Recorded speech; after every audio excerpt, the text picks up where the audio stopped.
Dynamic মুখ্যমন্ত্ৰী doctor Himanta Biswa Sarma ডাঙৰীয়া অহাৰ কথা আছিলে। তেওঁ আহিব নোৱাৰাৰ কাৰণে তেখেতৰ মানে প্ৰতিনিধি হিচাপে আমাৰ মন্ত্ৰী জয়ন্ত মল্ল ডাঙৰীয়া পঠাই দিছে। তেওঁ আহি আছে, তেওঁ অলপ পিছতে মানে আমাৰ ইয়ালৈ আহি পাব। গতিকে আমি সুন্দৰকৈ আজি যিটো কাৰ্যসূচী আমি সমাপন কৰিব ভাবিছোঁ। দিনত আমি যি শোভাযাত্ৰা ওলাইছে সাহিত্য সভাই, আৰু এই শোভাযাত্ৰাত অংশগ্ৰহণ হোৱা ভাৰতবৰ্ষৰ বিভিন্ন জেগাৰ মানুহ আহিছে। ভূটানৰ পৰা আহিছে, নেপালৰ পৰা আহিছে, অসমৰ বিভিন্ন জেগাৰ পৰা মানুহ আহিছে। আৰু এই শোভাযাত্ৰাত অংশগ্ৰহণ কৰা বিভিন্ন জাতি জনগোষ্ঠীৰ মানুহৰ মানে সমাৱেশে এইটো বুজাইছে যে এটা কেৱল সাহিত্য সভা, বড়ো জনগোষ্ঠীৰ সাহিত্য সভা যদিও ইয়াত অংশগ্ৰহণ কৰা বিভিন্ন জনগোষ্ঠীৰ মানুহৰ মাজত এটা ঐক্যতা দেখিবলৈ পোৱা গৈছে, শান্তি সম্প্ৰীতি দেখিবলৈ পোৱা গৈছে।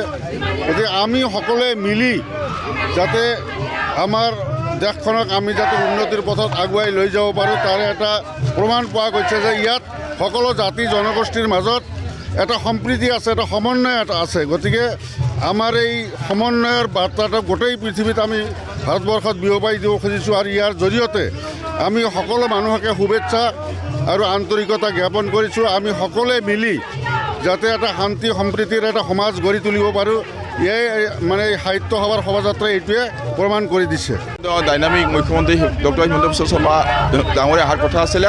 তেওঁ আহিব নোৱাৰাৰ কাৰণে তেখেতৰ মানে প্ৰতিনিধি হিচাপে আমাৰ মন্ত্ৰী জয়ন্ত মল্ল ডাঙৰীয়া পঠাই দিছে। তেওঁ আহি আছে, তেওঁ অলপ পিছতে মানে আমাৰ ইয়ালৈ আহি পাব। গতিকে আমি সুন্দৰকৈ আজি যিটো কাৰ্যসূচী আমি সমাপন কৰিব ভাবিছোঁ। দিনত আমি যি শোভাযাত্ৰা ওলাইছে সাহিত্য সভাই, আৰু এই শোভাযাত্ৰাত অংশগ্ৰহণ হোৱা ভাৰতবৰ্ষৰ বিভিন্ন জেগাৰ মানুহ আহিছে।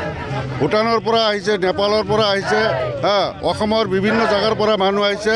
আৰু এই শোভাযাত্ৰাত অংশগ্ৰহণ কৰা বিভিন্ন জাতি জনগোষ্ঠীৰ মানুহৰ মানে সমাৱেশে এইটো বুজাইছে যে এটা কেৱল সাহিত্য সভা, বড়ো জনগোষ্ঠীৰ সাহিত্য সভা যদিও ইয়াত অংশগ্ৰহণ কৰা বিভিন্ন জনগোষ্ঠীৰ মানুহৰ মাজত এটা ঐক্যতা দেখিবলৈ পোৱা গৈছে, শান্তি সম্প্ৰীতি দেখিবলৈ পোৱা গৈছে।